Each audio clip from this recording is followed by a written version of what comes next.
વાઘોડિયા કુમાર શાળા ખાતે શ્રી પાટીદાર સમાજ સંચાલિત શૈક્ષણિક સમિતિ આયોજિત સ્પર્ધાનું આયોજન કરવામાં આવ્યું હતું, જેમાં અધ્યક્ષ તરીકે સુજલભાઈ પટેલે માર્ગદર્શન હેઠળ ખૂબ સુંદર સ્પર્ધાનું આયોજન કરવામાં આવ્યું હતું.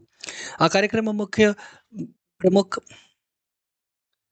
કાર્યક્રમમાં પ્રમુખ મિતેશભાઈ પટેલ તેમજ બરોડા મોલ્ડના એમડી અરવિંદભાઈ પટેલ, સામાજિક કાર્યકર કુંદનભાઈ પટેલ, વડોદરા જિલ્લા પંચાયતના કારોબારી ચેરમેન નિલેશભાઈ પુરાણી તમામ હાજર રહી દીપ પ્રાગટ્ય કરી આ સ્પર્ધાનો શુભારંભ કરવામાં આવ્યો હતો.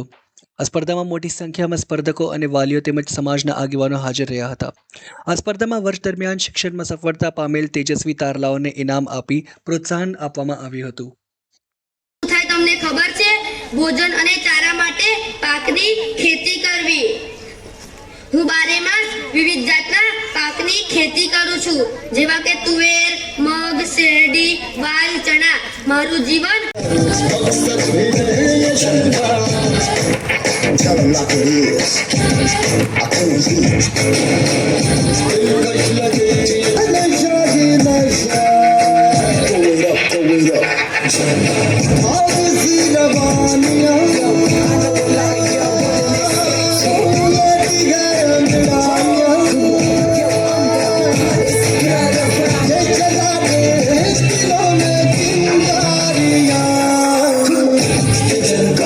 પટેલ પાટીદાર સમાજ દ્વારા શૈક્ષણિક સ્પર્ધા 23મી શૈક્ષણિક સ્પર્ધા બાળકોના કલા અને કૌશલ્યને ઉજાગર કરવા માટે વાઘોડિયા કુમાર શાળા મુકામે 31મી તારીખને રવિવારના રોજ આયોજન થયેલું છે.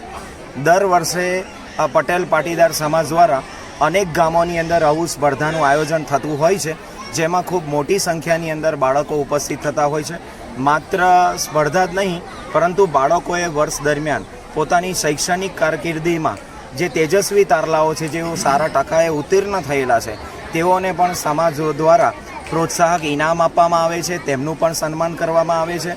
સાથે સાથે આ સમાજના પુનરુત્થાન માટે તેમજ બાળકોને પ્રોત્સાહિત કરવા માટે અહીંયા પ્રમુખ શ્રી છે મિતેશભાઈ પટેલ, શૈક્ષણિક સમિતિના અરવિંદભાઈ છે, તેમજ અમારા અધ્યક્ષ શ્રી સુજલભાઈ છે, સંજયભાઈ પટેલ છે, અને અન્ય કારોબારી સમિતિના સભ્યશ્રીઓ છે.